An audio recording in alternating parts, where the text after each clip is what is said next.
স্ত্রীর সাথে তালাক হওয়ায় শ্বশুরের বাড়ি ও দোকানে আগুন লাগিয়ে দেওয়ার অভিযোগ উঠেছে জামাতা সোনা মিয়ার বিরুদ্ধে। ৬টি দোকান ও একটি বসতবাড়ি পুড়ে যাওয়ায় প্রায় ১ কোটি টাকার ক্ষয়ক্ষতি হয়েছে বলে দাবি ভুক্তভোগীদের।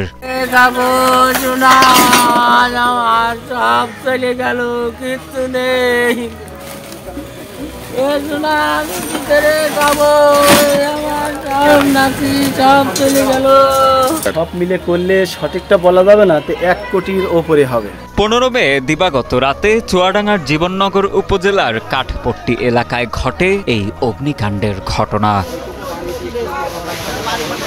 ক্ষতিগ্রস্ত দোকানদারদের অভিযোগ, পাশের দোকানদার খোরশেদের মেয়ের জামাই একতারপুর গ্রামের রমজান আলীর ছেলে সোনা মিয়া তাদের দোকানে আগুন লাগিয়ে দিয়েছেন। খোরশেদের মেয়ের সঙ্গে তার জামাই সোনা মিয়ার ২ দিন আগে তালাক হওয়াতেই সে ক্ষুব্ধ হয়ে মঙ্গলবার রাতে খোরশেদের বাড়ি ও দোকানে আগুন লাগিয়ে দেয়।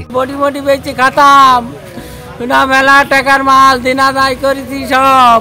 জানলা খোলা ছিল, জানলার পাশ দিয়ে দেখছি যে সোনা মিয়া হেঁটে চলে যাচ্ছে। এমন সময় আমি দরজা হুটপাটা করে বাইরের দিকে গিয়ে দেখছি আমার রান্নাঘরে খড়ির গাদায় আগুন ধরে দিয়ে ও পালিয়ে যাচ্ছে। প্রত্যক্ষদর্শীদের ভাষ্য, রাত ১টার পর খোরশেদের দোকান থেকেই সেই আগুনের সূত্রপাত হয়। পরে আগুন পাশের আরও ৫টি দোকানে ছড়িয়ে পড়ে। এ অগ্নিকাণ্ডের প্রায় ৪ ঘন্টা পর সেই আগুন পুরোপুরি নিয়ন্ত্রণে আসে বলেও জানান তারা। এসে দেখি কিচ্ছু নেই, সব আগুন ধরে পুড়ে গেছে। এখন আমি এই পরিবার নিয়ে কিভাবে চলবো?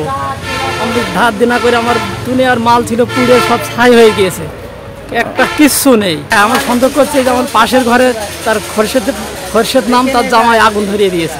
বাড়ি ছিলাম, এর মধ্যে আজকে শুনছি দোকানে আগুন ধরে গেছে। আমাদের কিচ্ছু নেই ভাই, আমরা এই লোন কিস্তি তুলে আমরা ব্যবসা বাণিজ্য করি, আমাদের এই ব্যবসা সব শেষ। তবে আগুন নিয়ন্ত্রণে কাজ করা ফায়ার সার্ভিস কর্মকর্তাদের ভাষ্য, বৈদ্যুতিক শর্ট সার্কিট থেকে এই আগুনের সূত্রপাত হতে পারে।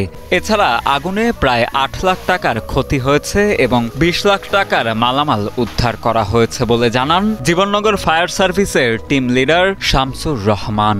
ওখানে বৈদ্যুতিক শর্ট সার্কিটের কারণে আমরা এটা দিয়েছি, মানে ওখানে তো বড় আগুন হয়েছিল, ফার্নিচার রং করা ছিল, ওইসবের রঙে তো আগুন লাগলে তার তো বেশি হয়। এ বিষয়ে অভিযুক্ত জামাতা সোনা মিয়ার সাথে যোগাযোগ করার চেষ্টা করা হলেও তার কোনো সন্ধান পাওয়া যায়নি। তবে সংশ্লিষ্ট থানা পুলিশের ভাষ্য, ইতোমধ্যে ঘটনাস্থল পরিদর্শন করেছেন তারা। এছাড়া এই ঘটনায় একটি লিখিত অভিযোগ পাওয়া গেছে এবং তদন্ত সাপেক্ষে যথাযথ ব্যবস্থা নেওয়া হবে বলে জানান জীবননগর থানার ভারপ্রাপ্ত কর্মকর্তা জাবিদ হাসান।